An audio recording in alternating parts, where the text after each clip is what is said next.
ତିହାର ଦ୍ୱିତୀୟ ସନ୍ଧ୍ୟାରେ ଘୁଡ଼କା ଏବଂ ଜାମୁ ଡାଲି ନାଚରେ ଶୀତ ରାତିରେ ଝୁମିଲେ ଦର୍ଶକ।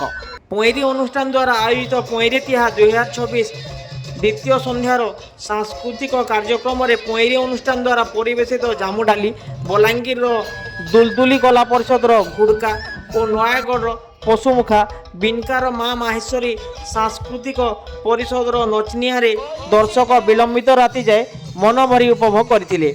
3 ଦିନ ବ୍ୟାପୀ ଏହି ତିହାରକୁ ଭାରତ ସରକାରଙ୍କ ସଂସ୍କୃତି ମନ୍ତ୍ରାଳୟ, ସଙ୍ଗୀତ ନାଟକ ଏକାଡେମୀ ନୂଆଦିଲ୍ଲୀ, ଓଡ଼ିଶା ଭାଷା ସାହିତ୍ୟ ଓ ସଂସ୍କୃତି ବିଭାଗ, ଓଡ଼ିଶା ସରକାର ଓ ଜିଲ୍ଲା ସଂସ୍କୃତି ପରିଷଦ ସୁବର୍ଣ୍ଣପୁରଙ୍କ ସହଯୋଗରେ ଆୟୋଜିତ ହେଉଥିବା ପଇଁରୀ ଚଳିତ ବର୍ଷ ମା ସୁରେଶ୍ୱରୀ ମନ୍ଦିର ପରିସରରେ ଆୟୋଜିତ ହେଉଛି। ଦ୍ୱିତୀୟ ସନ୍ଧ୍ୟାର କାର୍ଯ୍ୟକ୍ରମ ସଭାପତି ଲଡ଼ୁକିଶୋର ମଲ୍ଲିକଙ୍କ ସଭାପତିତ୍ୱରେ ଅନୁଷ୍ଠିତ ହୋଇଥିବା ସଭା କାର୍ଯ୍ୟରେ ଅତିଥି ସମୂହ ପ୍ରଥମେ ମା ସୁରେଶ୍ୱରୀଙ୍କ ଫଟୋଚିତ୍ରରେ ପୁଷ୍ପମାଲ୍ୟ ଅର୍ପଣ କରିଥିଲେ।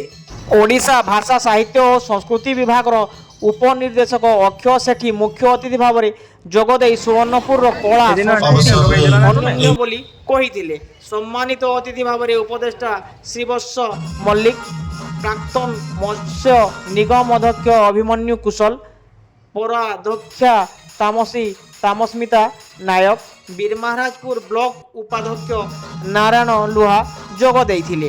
ଆଜିକାର ସମ୍ବର୍ଦ୍ଧନା ପର୍ବରେ ପଇଁରୀ ସମ୍ମାନ ରାଜେଶ ହାତୀ, ବିଶିଷ୍ଟ ଦଣ୍ଡ କଳାକାର ରାଧା, ଅକୁଲ ଜାଲ, ଦଣ୍ଡ କଳାକାର କୃଷ୍ଣ, ଲାଲବାବୁ ସେଠୀ, ଶିକ୍ଷାବିତ୍ ଉଦ୍ଧବ ମେହେର, ଅକ୍ସିଜିମ୍ର ପ୍ରତିଷ୍ଠାତା ଓ ସହରର କିଛି ବରିଷ୍ଠ ସାମ୍ବାଦିକଙ୍କୁ ସମ୍ବର୍ଦ୍ଧନା ପ୍ରଦାନ କରାଯାଇଥିଲା।